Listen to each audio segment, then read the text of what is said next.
सबसे पहले तो सबको अस्सलाम वालेकुम और most welcome to my channel. ये मेरे चैनल का सबसे पहला वीडियो है। आज मैं आप लोगों के सामने लेकर आई हूँ आर्टिफिशियल इंटेलिजेंस के कोर्स की सबसे पहली क्लास।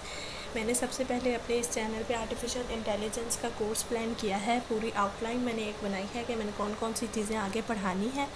अगर आप लोग वो देखना चाहते हैं तो मैं डिस्क्रिप्शन पे लिंक दे दूँगी, लेकिन ज़रूरी नहीं है कि हम सिर्फ उन्हीं चीज़ों को कवर करें। हो सकता है कि आगे मुझे कुछ और इम्पॉर्टेंट लगे तो मैं उन टॉपिक्स को भी इंक्लूड करूं, और कुछ चीज़ें आप लोग सजेस्ट करें तो मैं उन चीज़ों को मैं इंक्लूड कर दूं। ठीक है, मेरा सबसे पहले तो ये चैनल बनाने का और ये कोर्स इंक्लूड करने का सबसे मेन मकसद ये है कि जब हम यूनिवर्सिटी या कॉलेज में कोई कोर्स पढ़ रहे होते हैं तो जब हमें सारी चीज़ें नहीं समझ आती और हम अपने एग्ज़ाम्स वगैरह के लिए प्लान कर रहे होते हैं, प्रिपरेशन कर रहे होते हैं, तो जब हम गूगल पे चीज़ें सर्च करते हैं तो वैसे तो हमें बहुत सारा कंटेंट मिल जाता है, लेकिन हम इंग्लिश के स्पीकर्स नहीं हैं तो सारा कंटेंट मोस्टली इंग्लिश में ही होता है, तो हमें काफ़ी सारी चीज़ें उस तरह से समझ नहीं आती जिस तरह हमें अपने लैंग्वेज में समझ आती है। ठीक है, तो मैं अपने चैनल के कंटेंट स्पेशली उन लोगों के लिए डिज़ाइन कर रही हूँ जो उर्दू और हिंदी समझते हैं और बोलते हैं, तो उनको इससे बहुत ज़्यादा फ़ायदा होगा।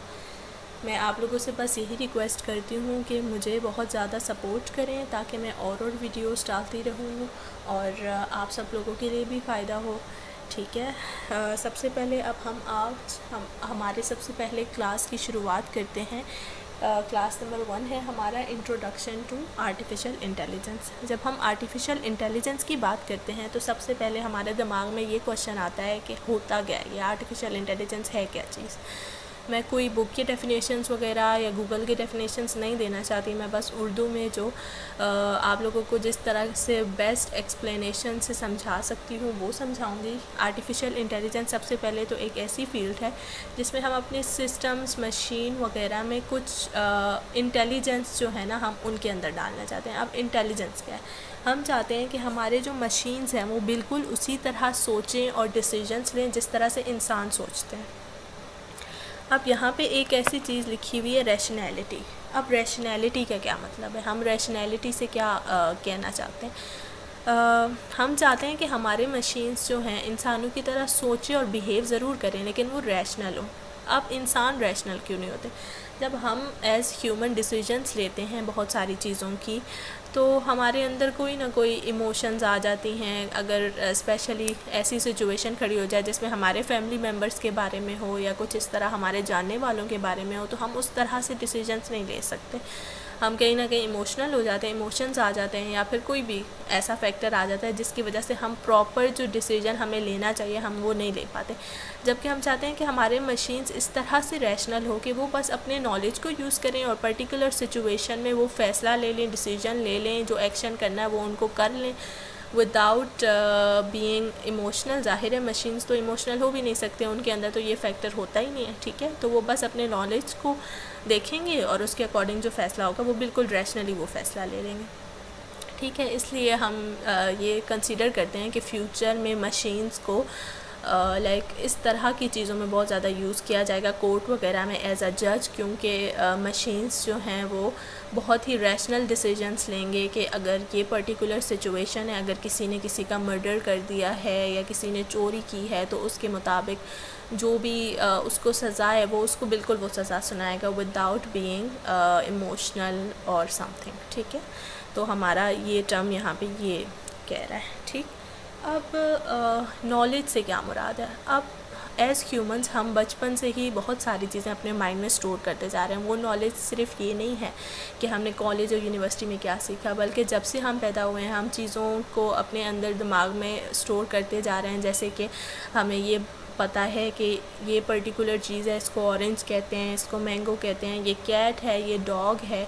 तो ये सारी चीज़ें भी हमें अपने नॉलेज की वजह से ही पता हैं। और इसी तरह हम कॉलेज यूनिवर्सिटी में भी जो चीज़ें सीखते हैं या हम अपनी लाइफ से भी बहुत सारी चीज़ें सीखते हैं, तो हमें पता होता है कि ये पर्टिकुलर सिचुएशन खड़ी हो गई है तो हमने उस सिचुएशन में ये फ़ैसला लेना है, हमारा ये सल्यूशन हो सकता है। तो ये सारी चीज़ें हमारी नॉलेज है। तो हम चाहते हैं कि इसी तरह हम इस तरह के मशीन्स बनाएं कि उनको कुछ नॉलेज दें जिसके बेसिस पे वो पर्टिकुलर डिसीजंस लें या वो प्रेडिक्शंस करें। अब वो सारी चीज़ें क्या है वो मैं एप्लीकेशंस में आप लोगों को बताऊंगी कि किस तरह से हम यूज़ करते हैं। ठीक, सबसे पहले हम हिस्ट्री को डिस्कस करते हैं। हिस्ट्री में जब आर्टिफिशियल इंटेलिजेंस की हिस्ट्री की बात करते हैं तो सबसे पहले हमें एलन ट्यूरिंग का नाम पता होना चाहिए। He is known as the father of artificial intelligence. इन्होंने वर्ल्ड वॉर 2 में एक ऐसी मशीन बनाई थी जिसने जर्मन कोड को ब्रेक किया था, ताकि वो जान सकें कि जो जर्मन्स हैं वो किस तरह के स्ट्रेटजीज़ बना रहे हैं ताकि वो अपने लोगों की जान बचा सकें। तो उसके बाद से ही एलन ट्यूरिंग को बहुत ज़्यादा ये क्यूरियोसिटी होने लगी कि क्या हम इस तरह के मशीन्स बना सकते हैं जो कि सोच सकें। Can machine think. उन्होंने 1950 में एक पेपर पब्लिश किया था, उसमें उनका ये क्वेश्चन था कि क्या मशीन्स सोच सकते हैं। उनका ये ख्याल था कि मशीन्स को भी ह्यूमंस की तरह अपने नॉलेज वगैरह से, अपने एक्सपीरियंस से, अपने डिसीजंस वगैरह को इम्प्रूव करना चाहिए और ख़ुद से चीज़ें लर्न करनी चाहिए। उनकी डेथ तक तो आर्टिफिशियल इंटेलिजेंस में कोई ऐसा मेजर चीज़ नहीं हुआ था, तब आर्टिफिशियल इंटेलिजेंस का टर्म भी नहीं बना था। उनके डेथ के 2 इयर्स बाद 1956 में एक कॉन्फ्रेंस थी, उसमें ये टर्म डिसाइड हुई थी कि हम इस आर्टिफिशियल इंटेलिजेंस का नाम देंगे उसको, और उसके बाद से उसके बारे में रिसर्चेस शुरू हो गए, काम शुरू हो गए जो कि अब तक हो रहे हैं। और ये माना जाता है कि फ्यूचर जो है हमारा पूरा वो आर्टिफिशियल इंटेलिजेंस पे बेस्ड करेगा। सबसे पहले आर्टिफिशियल इंटेलिजेंस की शुरुआत हुई थी गेम प्लेइंग में। अब गेम प्लेइंग में सबसे पहले एक चीज़ लिखी हुई है यहाँ पे, ये सर्च स्पेस, कि ये सर्च स्पेस होता क्या है। अब हम अगर चेस की बात करते हैं तो हमारे एक तो हम खेल रहे होते हैं, एक हमारा ओपोनेंट होता है। हम कोई भी पर्टिकुलर मूव लेते हैं तो हम ये सोच कर लेते हैं कि अगर हमने ये मूव लिया तो हम किस तरह से जीतें और हमारे ओपोनेंट को कितना नुकसान हो, उसका आगे सही से गेम ना चले, हम ये सारी चीज़ें सोचते हैं। तो जो ह्यूमंस जो हैं, हम सिर्फ 1-2 स्टेप तक सोच सकते हैं कि हमने ये किया तो हो सकता है हमारा ओपोनेंट ये करे, ठीक है। जबकि जो हमने मशीन्स बनाई थी वो बहुत लाइक मिलियंस ऑफ स्टेप्स तक सोच सकते थे कि यार अगर मैंने ये स्टेप लिया तो ये पॉसिबिलिटीज़ हैं, इस तरह से मेरी विनिंग की चांसेस इंक्रीज़ हो सकती हैं। तो इसलिए गेम प्लेइंग में सबसे पहले काम शुरू हुआ था। अब सर्च स्पेस क्या होता है? सर्च स्पेस बिल्कुल वही चीज़ है कि अब देखें, अब हम कह रहे हैं कि हम इस पर्टिकुलर पोजीशन पे खड़े हुए हैं, ठीक है। हम इस पर्टिकुलर पोजीशन पे खड़े हैं और हम सोच रहे हैं कि अच्छा अगर हमने ये मूव लिया तो आगे हमारे पास ये पॉसिबिलिटीज़ हैं, अगर फर्दर हमने इसके बाद ये वाला मूव लिया तो ये पॉसिबिलिटीज़ एंड सो ऑन, ठीक है। तो ये हमारा एक्चुअली होता है सर्च स्पेस, यानी कि इसमें हमारे पॉसिबल मूव्स को हम कह सकते हैं सर्च स्पेस। अब ये टर्म मैं आप लोगों को इसलिए बता रही हूँ कि आगे जब हम लोग आर्टिफिशियल इंटेलिजेंस के बारे में पढ़ेंगे तो ये सारे टर्म्स आगे यूज़ होंगे, तो साथ साथ पता होना चाहिए कि ये होता क्या है, ठीक है। तो गेम प्लेइंग में जब शुरुआत की गई थी आर्टिफिशियल इंटेलिजेंस की, तो 1996 में पहली विक्ट्री हुई थी आर्टिफिशियल इंटेलिजेंस में। IBM ने एक ऐसा मशीन या एजेंट बनाया था जिसने वर्ल्ड के चेस चैम्पियन को जो है ना बीट कर लिया था उसने।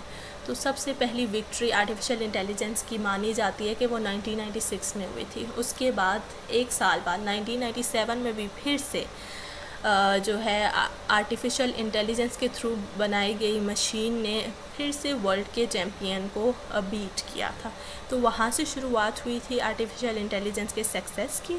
अगर हम एप्लीकेशंस की बात करते हैं तो आर्टिफिशियल इंटेलिजेंस बहुत सी चीज़ों में यूज़ हो रही है आजकल, लाइक मेडिसिन्स में यूज़ हो रहा है उसका, कि पर्टिकुलर डिसीज़ हो गया है तो उन डिसीज़ को देखते हैं हम, इन डेप्थ तक देखते हैं कि इस इंसान के इस बॉडी में ये मसला है तो इसको ये वाली डिसीज़ हो सकती है।